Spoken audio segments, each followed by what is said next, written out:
Uniform civil code लाओ, शादी के ताल्लुक से लाओगे, शादी के मंडप पर किसका कानून चलेगा, मुसलमान का कि हिंदू का? आदमी अगर धर्म कोई परिवर्तन करेगा तो कौन सा मंत्र पढ़ेगा? ओम भूर्भुवः स्वः तत्सवितुर्वरेण्यं पढ़ेगा कि ला इलाहा इल्लल्लाह पढ़ेगा कि एक ओंकारा सतनाम करता बिरुत नरवु नरवीर अकाल मूरत अजवनी से भुंगुर प्रसादी पढ़ेगा। बताओ जरा किस कानून पर अमल होगा?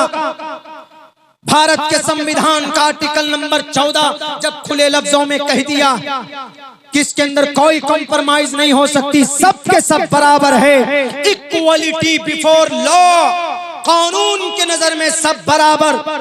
जब सब बराबर हैं तो मुस्लिम पर्सनल लॉ को क्यों टारगेट कर रहे हो? मुस्लिम पर्सनल लॉ के लिए मुसलमानों से मशवरा, हमारे बड़े वो लोग जो क़यादत कर रहे हैं, जो कहते हैं कि नोटिफिकेशन आ गया, राय दीजिए, आप उनसे ब्लूप्रिंट मंगाइए, उनसे मुसव्वदा मंगाइए कि हमारे मुस्लिम पर्सनल लॉ के कौन कौन से कानून को जद में ला रहे हैं। नहीं जनाब, वहां से आदेश आया, एक आम मुसलमानों को मालूम नहीं है कि what is the definition of uniform civil code, what is the matter of uniform civil code.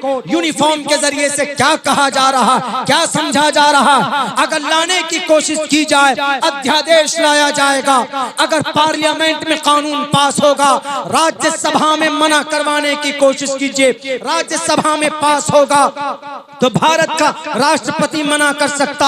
अगर तीनों जगह पास हो जाए, आंख बंद कर कर अदालत उज़्मा सुप्रीम कोर्ट में पहुंचिए और कहिए कि भारत के संविधान का आर्टिकल नंबर 14 के खिलाफ ये कानून बन रहा, आर्टिकल नंबर 25 के खिलाफ ये कानून बन रहा।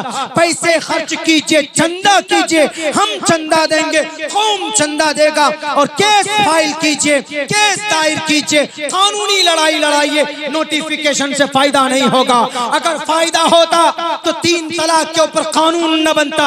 आपको लॉलीपॉप थमाया जा रहा, आपको चुस्की दिया जा रहा, आप चूसते रहो, अंदर अंदर कानून बनकर आ जाएगा और आप कानूनी लड़ाई लड़ने के लिए इधर उधर देखते फिरेंगे। और क्या कहते हैं कि यूनिफॉर्म सिविल कोड के जरिए से एक फायदा ये भी होगा कि हलाला और इद्दत, हलाला और ये इद्दत खत्म हो जाए। क्या यूनिफॉर्म सिविल कोड को ला रहे हलाला और इद्दत खत्म करने के लिए? हलाला और इद्दत की वजह से भारत तरक्की नहीं कर रहा है, ताज्जुब है। हमारे प्राइम मिनिस्टर साहब अमेरिका जाते हैं, 300 करोड़ रुपए खर्च होते हैं, उनकी वजह से देश गरीब नहीं हो रहा है। हलाला और इद्दत मुसलमान भी नहीं जानता ढंग से कि हलाला और इद्दत। इद्दत तो समझता है कि या तो तलाक में या तो शौहर के इंतकाल के बाद इद्दत में कुछ दिन बैठते हैं, बिल्कुल नो ब्यूटी नो ऑर्नामेंट, कुछ नहीं, घर में बैठ जाइए, उसी को इद्दत बोलते हैं। कुछ लिमिट है, कुछ टाइम है। और हलाला को मुजरिम बनाकर पेश किया हमारे और आपके सामने। मेरे मुसलमानों, हलाला यकीनन हलाला का मिसयूज हम लोगों ने किया, और हम जैसे तालिबे इल्म ने भी न बताकर हमारे कुछ पढ़े लिखे लोगों की भी गलती और चूक इनसे हुई है कि ये लोगों को हलाले के बारे में नहीं समझाते। और वो हलाले को क्या समझते हैं? मौजूदा जो हलाला है, मौजूदा तलाक दे दिया अपनी बीवी को, मुफ्ती साहब के पास गए कि मुफ्ती साहब मैंने बीवी को तलाक दे दी, उस वक्त नशे में था, अब क्या होना चाहिए? तो अब मुफ्ती साहब भी कहीं कहीं रास्ता बताते हैं कि बेकी सूरत हलाला कर लो।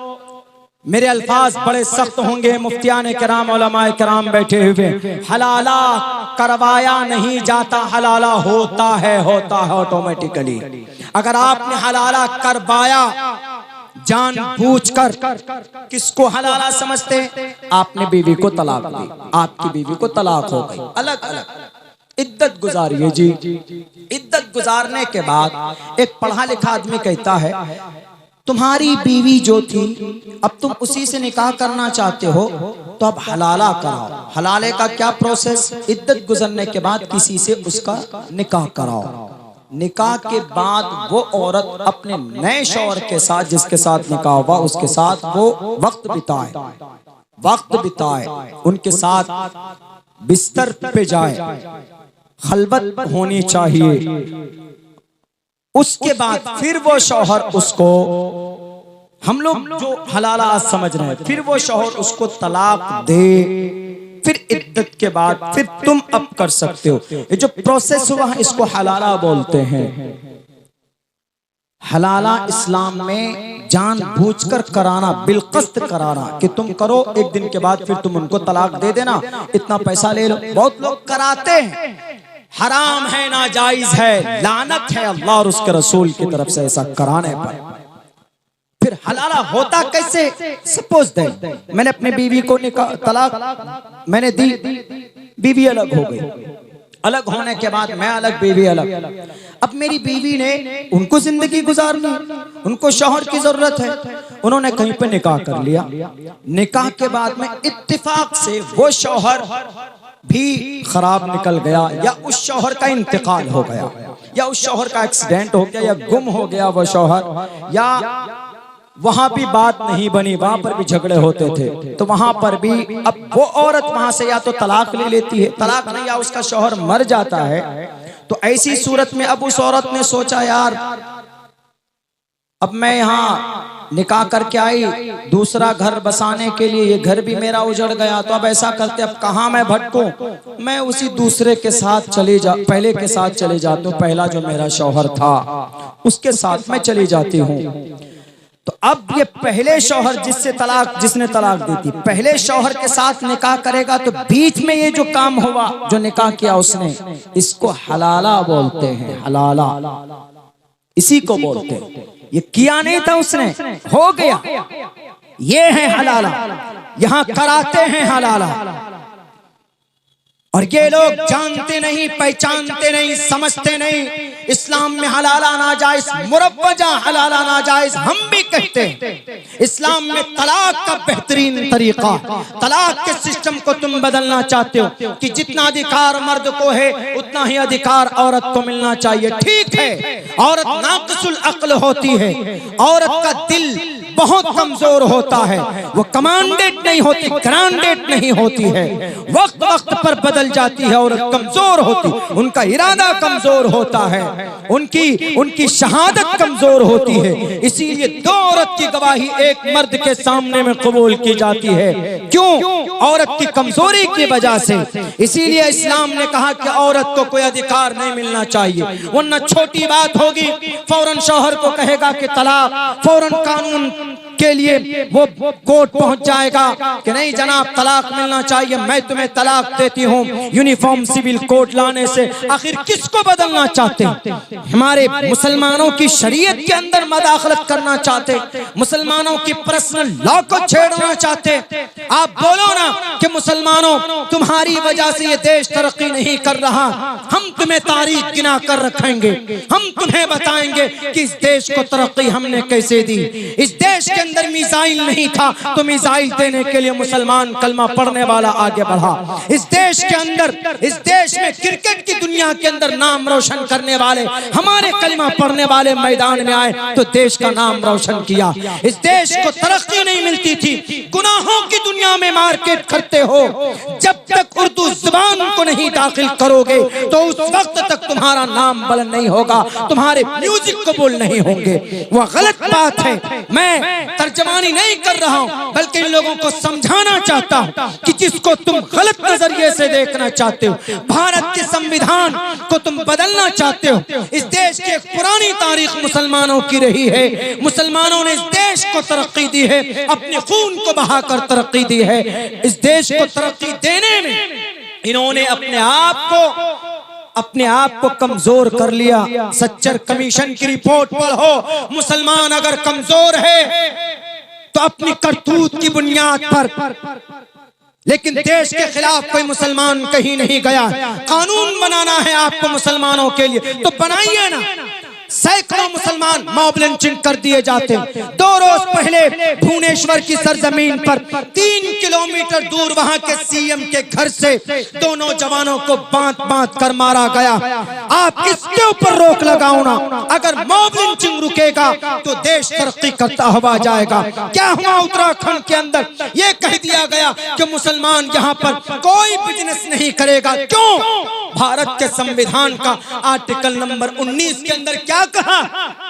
All citizen shall have the right. सारे भारतीयों को एक हक हुकूक दिए गए। किस लिए? उनको बिजनेस करने के लिए। To practise any profession, article number 19। Uttarakhand के जाहिरों, उत्तराखंड के फिरके बातिला के चेलो सुनो, आर्टिकल नंबर 19 पढ़कर सुनाता हो। All citizen shall have the right. Article number 19 के नीचे जाओ, ABCDEFG, जी पर जाओ। टू प्रैक्टिस एनी प्रोफेशन और to carry on any occupation, trade और बिजनेस। भारत का नागरिक सीतामढ़ी का है तो दिल्ली में जाकर बिजनेस कर सकता है। अगर कोई मुजफ्फरपुर का है तो पटना में कर सकता है।